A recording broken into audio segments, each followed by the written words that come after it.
नमस्कार। सावित्रीबाई फुले शिक्षण प्रसारक मंडल संचालित रेणुका हाई स्कूल में मैं अध्यापिका श्रीमती सुवर्णा अशोक गव्हाणे। आज हम देखेंगे कक्षा छठी का हिंदी का लेक्चर 20, टॉपिक नेम कागज़ की थैली। आज जो पाठ हम पढ़ने वाले हैं उस पाठ का नाम है कागज़ की थैली। कागज़ की थैली पाठ परिचय। इस पाठ में कागज़ की थैली बनाने का विवरण दिया गया है। इस पाठ का उद्देश्य है कि विद्यार्थी हिंदी में दी गई सूचनाएं पढ़कर परियोजना बना सके। चलो देखते हैं कागज़ की थैली कैसे बनानी है। कागज़ की थैली, इसके लिए सामग्री लगने वाली है पुराना समाचार पत्र, कैंची, गोंद, स्केल, पेंसिल। इसकी विधि देखेंगे। सर्वप्रथम पुराने समाचार पत्र का एक पन्ना लो। हमें क्या करना है? सर्वप्रथम पुराने समाचार पत्र का पन्ना लेना है। उसके लंबाई वाले भाग की ओर से उसे 2 इंच में मोड़ो। उसे क्या करना है? जो लंबाई वाला भाग होता है तो वो लंबाई वाले भाग के ऊपर से 2 इंच में मोड़ना है। उसी पन्ने को चौड़ाई वाले भाग की ओर से 1 इंच मोड़ो और उसी पन्ने को चौड़ाई वाला जो भाग होता है उसकी ओर से 1 इंच मोड़ना है। तैयार पन्ने को 2 बराबर भागों में मोड़कर विभाजित करो। जो तैयार पन्ना है तो उसे क्या करना है? 2 भागों में मोड़कर विभाजित करना है। विभाजित पन्नों को फिर 4 भागों में पुनर्विभाजित करो। अब आखिरी दोनों ओर के भागों से 1 इंच दाएं और 1 इंच बाएं रेखा खींचो तथा उसे विपरीत दिशा में मोड़ो। अब क्या करना है आगे?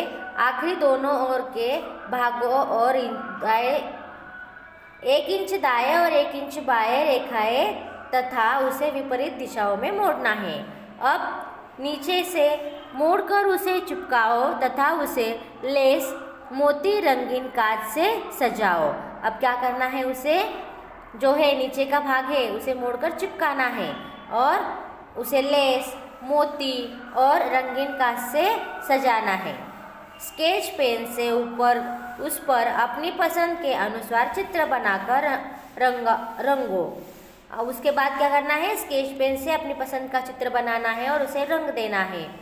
अंत में दोनों को क्या करना है? डोरी डालकर आकर्षक बनाना है।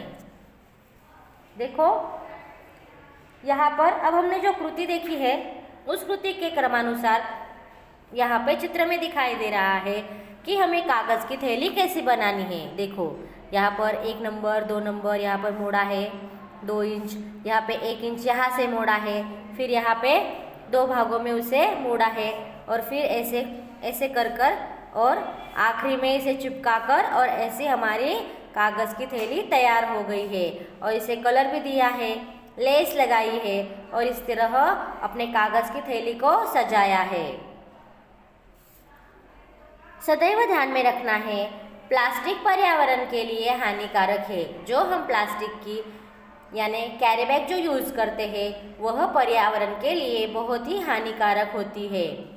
इसलिए हमेशा प्लास्टिक की थैली की जगह कागज़ की थैली का उपयोग करना चाहिए। देखो हम जब भी हमें कुछ काम पड़ता है तो हमें प्लास्टिक की थैली की जगह कागज़ की थैली क्या करनी चाहिए? उसका उपयोग करना चाहिए। और इसीलिए इस पाठ में हमें प्लास्टिक पर्यावरण के लिए कैसे हानिकारक है और कागज़ की थैली हम कैसे बनाएं यह विवरण इस पाठ में दिया गया है। और यह महत्वपूर्ण जानकारी भी इस पाठ में दी गई है कि प्लास्टिक कैसे पर्यावरण के हानिकारक होता है और उसके पर्याय में हमें कागज़ की थैली बनाकर उसका उपयोग करना चाहिए। आगे के लेक्चर में हम टीटू और चिंकी यह पाठ देखेंगे। धन्यवाद।